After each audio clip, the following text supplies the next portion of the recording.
அடுத்து எப்படி ஒரு ரெஸ்யூமை ஸ்ட்ரக்சர் பண்ணுவோம்னு சொல்லிட்டு பார்ப்போம். ஓகேவா, என்னென்ன அந்த ரெஸ்யூமில் இருக்கணும். ஓகேவா, இது நான் முன்னாடி சொன்ன மாதிரி ரொம்ப க்ளீனான ஒரு சிம்பிள் டெம்ப்ளேட் தான்.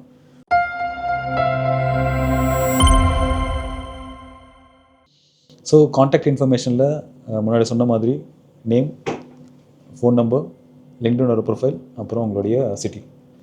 ஓகேவா, இவ்வளோ போதும் உங்களுடைய ஃபஸ்ட்டு செக்ஷனில். ஓகே, இதுதான் உங்களுடைய ஃபஸ்ட் இம்ப்ரெஷன். ஸோ இதிலே போதும்.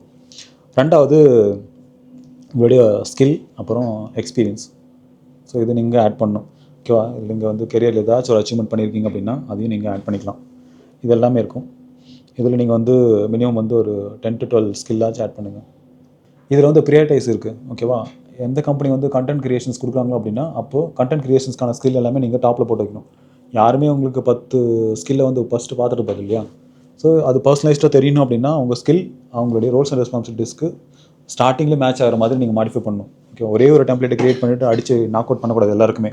அதுக்கு தகுந்த மாதிரி பர்சனலைஸ் பண்ணணும். அதே கண்டென்ட் தான், பட் ஷஃப்லிங் இருக்கணும் கண்டிப்பாக. ஓகேவா, இப்போ நான் வந்து வெறும் எனக்கு வந்து பெய்ட் ஆட் சென்ட் பண்ணுறது மொத்தம் ஒருத்தர் வேணும் அப்படின்னா அப்போ நீங்கள் வந்து ஸ்கில்லில் வந்து நீங்கள் வந்து வீடியோ ஹேண்ட்லிங்கு, எக்ஸாம்பிளுக்கு வீடியோகிராஃபிக்கு ப்ளஸ் ஃபோட்டோஷாப்பு, ஓகேவா, டிசைனிங்கு, எடிட்டிங் இதெல்லாம் போடக்கூடாது. அப்போ ஓகேவா, அப்போ நீங்கள் வந்து என்ன சொல்லணும், அப்போ நாங்கள் மெட்டாட்ஸில் தான் நீங்கள் சொல்லணும் இல்லையா. ஸோ அதுதான் அவனை ஃபஸ்ட்டு என்ன படிக்க வைக்கணும். குறைஞ்சது ஒரு 10 ஸ்கில்லாச்சும் ஆட் பண்ணுங்கள். ஓகேவா, லிஸ்ட்டில் போடுங்க. இது எக்ஸ்பிளைன்லாம் பண்ண வேண்டாம், ஜஸ்ட் கீப் இட் இந்த லிஸ்ட். ஸோ என்னென்ன டூல் தெரியும் உங்களுக்கு. இப்போ நீங்கள் வந்து பஃபரில் என்னால் வந்து சோஷியல் மீடியா ஹேண்டில் பண்ண முடியும் அப்படின்னா இட் இஸ் அ ஸ்கில். ஓகேவா, உங்களால் மூமெண்ட்டுக்கு தகுந்த மாதிரி மார்க்கெட் பண்ண முடியும் அப்படின்னா யூஆர் மூமெண்ட் மார்க்கெட். ஸோ இதே மாதிரி உங்களால் ஒரு சின்ன சின்ன நீஷை கூட ஒரு ஸ்கில்லாக மாற்ற முடியுங்க. என்ன ஸ்கில்லாக இருந்தாலும் அது அந்த ரோல்ஸ் அண்ட் ரெஸ்பான்சிபிலிட்டிஸ்க்கு தேவையான மட்டும் போடுங்க, இல்லைனா போடாதீங்க. உங்கள்கிட்ட அடிஷ்னல் எக்ஸ்ட்ராடினரி எங்கிட்ட இருக்கப்போ அந்த டேலண்ட்டு அந்த கம்பெனிக்கு தேவையில்லைன்னா அந்த எக்ஸ்ட்ராடினரி வேஸ்ட்டு தான். நீங்கள் எக்ஸாக்டாக வந்து பிரியா ஹெச்ஆருக்கு அனுப்புறீங்கன்னு வச்சுக்கோங்களேன், பிரியாவுக்கு அனுப்புகிற மாதிரி தான் இருக்கணும். ஓகேவா, உங்கள்கிட்ட இருக்கிறத ஃப்ரீயாக அனுப்பி விடக்கூடாது. So it should be for ஃப்ரீயா. ஓகேவா. அடுத்து இன்னொரு 3 இருக்குது. ஓகேவா, அடுத்து எக்ஸ்பீரியன்ஸ். ஸோ எக்ஸ்பீரியன்ஸ் செக்ஷன்ஸ் வந்து லிட்டரலாக இங்கே தான் உங்களுடைய கன்சிடர் பண்ணுறதுக்கான ஃபேக்டரே இருக்குது. ஓகேவா, மேலே இருக்கிறது எல்லாமே it is fine, it's making you வா ஃபேக்டர். ஓகே, பாயிண்ட்லவா இது சக்திக்கு இதெல்லாம் தெரியும் அப்படின்றதுக்கு. எக்ஸ்பீரியன்ஸ் சர்டிஃபிகேட் லைக் எக்ஸ்பீரியன்ஸ்க்கான அந்த காலம் தான் உங்கள் ப்ரீவியஸ் ஒர்க்கை வந்து எங்ககிட்ட ப்ரூவ் பண்ணுறதுக்கான ஒரு ஒரு செக்ஷன். ஓகேவா, அது ரொம்ப ரொம்ப இம்பார்ட்டன்ட் மற்ற எல்லாத்த விடவும். ஓகேவா, இதில் தான் நாங்கள் மோஸ்ட் ஆஃப் தி ஹை வந்து ரெண்டாவது பாயிண்ட் ஆஃப் கான்டாக்ட் அங்கே தான் இருக்கும். ஓகேவா, எக்ஸ்பீரியன்ஸில் லாஸ்ட் கம்பெனியில் என்ன ஒர்க் பண்ணியிருக்கோம் அது எங்களுடைய கம்பெனிக்கு மேட்ச் ஆகுதான்னு தான் பார்ப்போம். இது மட்டும்தான் எங்களோட ஃபஸ்ட்டு ப்ரியாரிட்டியே. ஓகேவா, மற்றது எல்லாமே அடுத்தது தான். ஸோ இதில் நான் முன்னாடி சொன்ன மாதிரி கீவேர்ட்ஸ் 3-4 டைம் ஆச்சு நீங்கள் யூஸ் பண்ணணும். சோஷியல் மீடியா மார்க்கெட்டிங் அப்படின்றது தான் உங்களோட கீவேர்டே. ஓகேவா, ஏடிஎஸ்சில் நாங்கள் போடுற கீவேர்டும் அதுதான். ஸோ சோஷியல் மீடியா மார்க்கெட்டிங் அப்படின்றது ஏதாச்சும் யூஸ் பண்ணியிருக்கணும். இல்லை சோஷியல் மீடியா அப்படின்றத நாங்கள் கீவேர்டாக போட்டிருந்தோம் அப்படின்னா ஓகேவா அது அத்தனை முறை ரிப்பீட் ஆகிருக்கணும். ஸோ நீங்கள் எக்ஸ்பிளைன் பண்ணுறப்போ நேச்சுரலாக அந்த வேர்ட் ஃபுல்லாக நீங்கள் புஷ் பண்ணியிருக்கணும். ஓகேவா, சம்மந்தமே இல்லாமல் கீழே வந்து ஒரு லைனை போட்டு சோஷியல் மீடியா 4 டைம் போடக்கூடாது இல்லையா. இங்கே நம்ம வெப்சைட்டில் நம்ம பிளாக் அட்டைஸ் பண்ணுவோம் இல்லையா, ஒயிட் கலரில் பேக்ரவுண்ட் இருக்கும், ஹெட்லைனு நம்ம ஒயிட் கலரில் போட்டு வச்சுருக்கோம் இல்லையா, யாருக்கும் தெரியாதுன்னு சொல்லிட்டு. ஆனால் சர்ச் எங்களுக்கு தெரியும் இல்லையா. ஸோ ஏடிஎஸ்க்கும் அதே மாதிரி தான். ஓகேவா, எனக்கு எல்லாம் ஃபுல் ஆகிடுச்சு இடம். ஓகேவா, காம்பேக்டாக இருக்குது, என்னோட எக்ஸ்பீரியன்ஸ் வந்து ஹெவியாக இருக்குன்னு எல்லாத்தையும் காட்டணும்னு நினச்சி நீங்கள் கீழே வரையும் போட்டிங்கன்னு வச்சுக்கோங்க, அப்போ உங்களுக்கு இடம் இல்லை இல்லையா. இப்போ எங்கே நீங்கள் வந்து கீவேர்டு ஆப்டிமைஸ் பண்ணுவீங்க உங்கள் ரெஸ்யூம்க்கு? There is no way, right. So அந்த மாதிரி இடத்துல இது பண்ணி தான் ஆகணும், வேறு வழி இல்லை.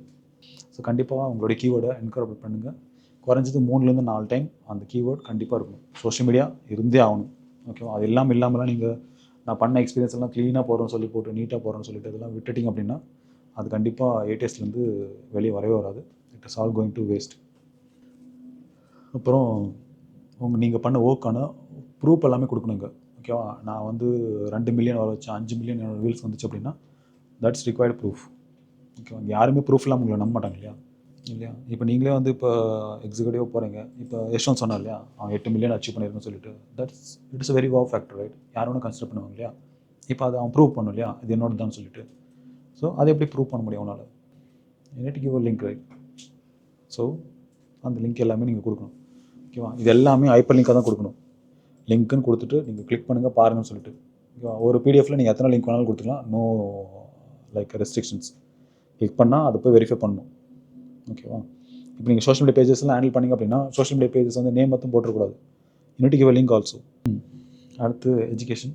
ஸோ இது ரொம்ப ரொம்ப சின்னதாக யூஸ் பண்ணுங்கள் ஒரு செக்ஷன். ஓகேவா? நீங்கள் என்ன படிச்சீங்கன்றது எங்களுக்கு தெரியணும். ஏதாச்சும் ஒரு டிகிரி வேணும், அவ்வளோதான். ஓகேவா? அதில் ஸ்பெசிஃபிக்காக இந்த ஸ்கில்லு லாஸ்ட்டாக வந்து நான் வந்து டெக்ஸ்டைல் ஆட்டோமேஷன் பண்ணேன் ப்ராஜெக்ட்டு. ஸோ எந்த காலேஜ் லாஸ்ட் ப்ராஜெக்ட்டும் உங்களோட ஹைலைட்டாக போடாதீங்க. ஓகேவா? நீங்கள் படித்தது மட்டும் போதும், என்ன கிரேடுன்னு கூட போடாதீங்க. ஓகேவா? என்றைக்கு நீங்கள் வந்து கிராஜுவேட் ஆனீங்கிறது மட்டும் போடுங்க. ஓகேவா? அதுவே போதுமானது தான். இன்கேஸ் கேப் இருக்குது அப்படின்னா அதை மேட்ச் பண்ணுறதுக்கு ஏதாச்சும் ஒன்று நீங்கள் ட்ரிக் பண்ணணும். எல்லாருக்கும் ஒரே கொஸ்டினோடலாம் ஹெச்ஆர் வரதில்லை. உங்கள் மூஞ்சை பார்த்ததுக்கப்புறம் தான் கொஸ்டின் என்ன கேட்கணுன்னு டிசைட் பண்ணுவோம் நாங்கள். ஓகேவா? எல்லாத்தையும் ஷஃபிள் பண்ணி ஓகே இவங்ககிட்ட அந்த மாதிரி கேட்கலாமா, எந்த மாதிரி கேட்கலாமான்னு. ஓகேவா? அடுத்து லாஸ்ட்டாக ஒன்று தான். அடிஷ்னலாக நீங்கள் ஏதாச்சும் நீங்கள் ப்ராஜெக்ட் பண்ணியிருக்கீங்க அப்படின்னா அதை இன்க்ளூட் பண்ணலாம். அது காலேஜ் ப்ராஜெக்ட் கிடையாது, உங்கள் ஜாபுக்கு ரிலேட்டடான ப்ராஜெக்ட்ஸ். ஓகேவா? நீங்கள் பர்சனலாக வந்து ஒரு சோஷியல் மீடியா பேஜஸ் ஹேண்டில் பண்ணிகிட்ருக்கீங்க, அதோட க்ரோத் வந்து நல்லா இருக்குது, அதை நான் காட்டணும்னு நினச்சிங்க அப்படின்னா you can show your relevant skill. So இதுக்கப்புறம் வாலண்டியர் நீங்கள் பண்ண விஷயம், the volunteer should be within this office. ஓகேவா? மற்றவங்களுக்கு ஹெல்ப் பண்ணதாக இருக்கட்டும், இந்த ப்ராஜெக்ட் ஸ்ட்ரக்காக இருந்தாங்க, இந்த ப்ராஜெக்ட்டில் நான் இப்போ இன்வால்வ் ஆனேன், என்னோட கான்ட்ரிபியூஷன் அதில் இருக்குது, ஸோ நான் ஹெல்ப் பண்ணேன். மேக்ஸிமமே அந்த ரோலுக்கு உங்களால் எவ்வளோ கான்ட்ரிபியூட் பண்ண முடியுமோ அந்த இன்ஃபர்மேஷன் மட்டும்தான் இங்கே இருக்கணும். ஸோ இது எல்லாமே ஃபாலோ பண்ணிவிட்டு ஒரு ரெஸ்யூம் மேக் பண்ணுங்கள். எண்ட் ஆஃப் த டே எனக்கு சென்ட் பண்ணிவிட்டு போங்க. ஓகேவா?